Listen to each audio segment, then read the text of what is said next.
Oke, halo, selamat pagi. Kali ini kita akan membahas mengenai kisi-kisi materi TWK dalam SKD CPNS ya. Terus kita mau tahu nih bagaimana sih gambaran dari soal TWK gitu ya. Apa sih kisi-kisinya gitu, apa saja TWK yang sering keluar gitu. Oke, lanjut. Kita bahas saja mengenai tips materi TWK, tips dan triknya ya. Kayak yang pertama, gambaran soal TWK. Gambaran soal TWK yang pertama itu ada pilar negara ya, temanya tentang pilar negara, nasionalisme, bela negara, integritas, dan juga bahasa Indonesia. Jadi ada 5 tema. Di pilar negara sendiri itu ada, pilar negara sebenarnya ada 4 ya. Pilar negara itu sebenarnya ada 4, ada Pancasila, ada Undang-Undang Dasar, Bhinneka Tunggal Ika, dan juga NKRI. Nah, namun untuk pilar negara di SKD TWK ini dia hanya ada 3 komponen dalamnya, yaitu Pancasila, ini Pancasila, Undang-Undang, Undang-Undang Dasar dan amandemennya, dan Bhinneka Tunggal Ika. Jadi ada 3 ya. Ada Pancasila, Undang-Undang, dan Bhinneka Tunggal Ika. Untuk Pancasila sendiri itu ada 3.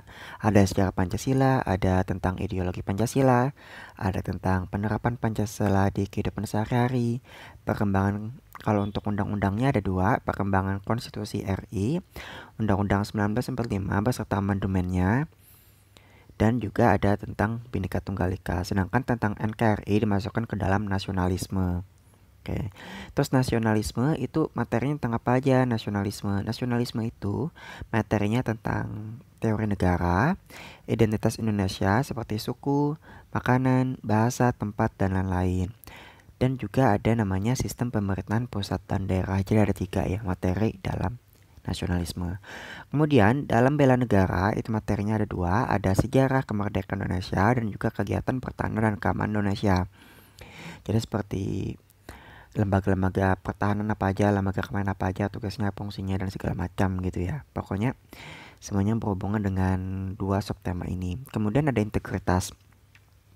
Dalam integritas ada apa aja? Dalam integritas itu ada tentang lembaga integritas negara seperti KPK, Polri, Kejaksaan, MA, MK, dan KY, hukum di Indonesia, dan tentang etika publik dan sosial. Loh, banyak sekali ya materinya ya.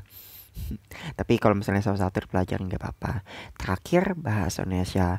Bahasa Indonesia itu materinya tentang pemahaman bacaan dan juga PUEB mengenai ejaan-ejaan gitu ya. Oke, jadi satu-satu nanti akan kita bahas ya, setelah konten ini akan kita bahas materi TWK satu persatu biar bisa lebih menguasai dan biar lebih matang lagi persiapannya menghadapi tes SKD. Oke, ini sudah mengenai gambarannya, mengenai kisi-kisinya. Terus contoh soalnya gimana?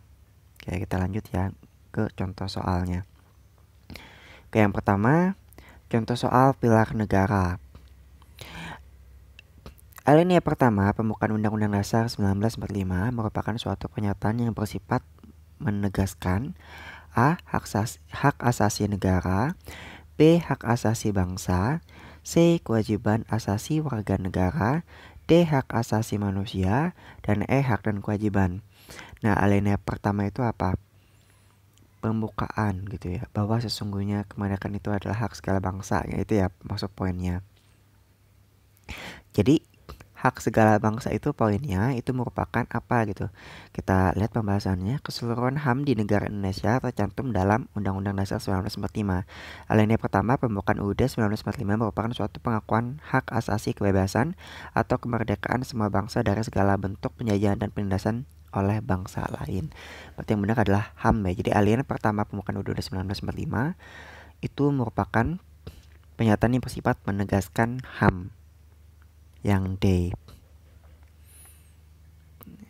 pembukaan, tentang pembukaan itu ya. Ini adalah pilar negara mengenai Undang-Undang Dasar. Jadi ada lagi materi pilar negara mengenai Pancasila, mengenai Bhinneka Tunggal Ika, dan lain sebagainya ya. Nanti akan kita triatkan setelah ini. Oke, lanjut soal tipe lainnya. Oke, ini tentang nasionalisme. Soal materi nasionalisme kita baca dulu. Nasionalisme yang ada pada diri seseorang tidak datang dengan sendiri, tetapi dipengaruhi oleh unsur-unsur sebagai berikut kecuali A. Perasaan nasional, B. Watak nasional, C. Batas nasional, D. Tuntunan nasional, dan E. Bahasa nasional. Kita lihat pembahasannya. Unsur-unsur yang mempengaruhi nasionalisme seseorang adalah yang pertama perasaan nasional, bahasa nasional, watak nasional, batas nasional, agama, dan peralatan nasional. Berarti yang kecuali adalah D ya, tuntunan nasional. Oke, ini adalah contoh dari soal nasionalisme. Oke, lanjut. Tipe soal materi dari bahasa Indonesia.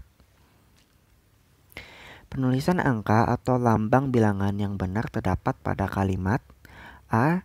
Ulang tahun kemerdekaan RI yang ke-50 diperingati secara meriah. B.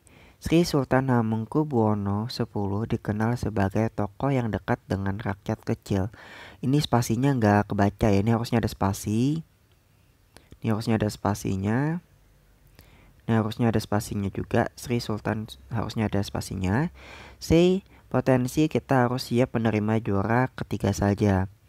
D. Mahasiswa semester ke-6 akan melakukan demonstrasi. E. Pada tahun ke-6 mahasiswa itu baru menyelesaikan studinya. Kita lihat pembahasannya. Untuk menyatakan nomor atau lambang bilangan dapat dituliskan dengan angka Romawi atau angka Arab.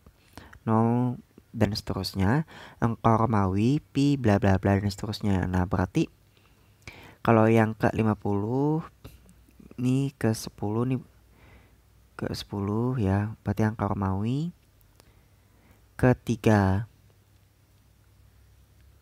Yang di sini adalah penulisan angka atau lambang bilangan.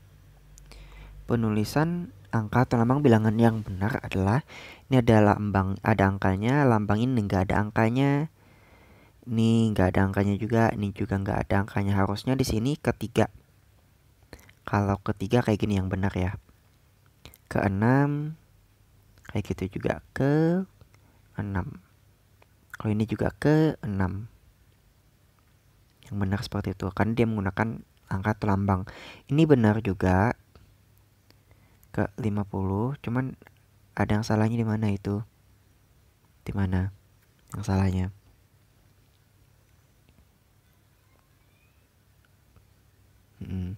Nah gini, kalau untuk yang ini kan Sri Sultan Hamengkubuwono ke-10, ini seharusnya ada spasi ya. Ke-10 ini maksudnya ke spasi 10. Sedangkan yang ini ke 50 gitu ya. Yang benar itu adalah yang menggunakan angka Romawi ya. Kalau ke 50 harusnya enggak tanpa spasi gitu ya. Ke 50. Nah, gitu yang benarnya. Jadi yang benar di sini adalah menggunakan angka Romawi ya. Yang B. Nah, jadi kalau untuk yang C, D, dan E, dia menggunakan ketiga yang kayak gini. Dia nggak menggunakan angka. Sedangkan di sini penulisan angka atau lambang bilangan. Sedangkan di sini nggak ada angkanya gitu ya. Kalau misalnya kita tulis ke-3, ke-6, ke-6 kayak gini, bisa menjadi option. Tapi ini pun juga salah penulisannya gitu. Yang benar adalah ke tanpa strip 50. Kalau misalnya Romawi, dia menggunakan strip gitu ya. Ke strip 10 kayak gini, dia pakai strip. Kalau misalnya ini nggak usah pakai strip kalau untuk yang angka. Oke, lanjut. Soal berikutnya.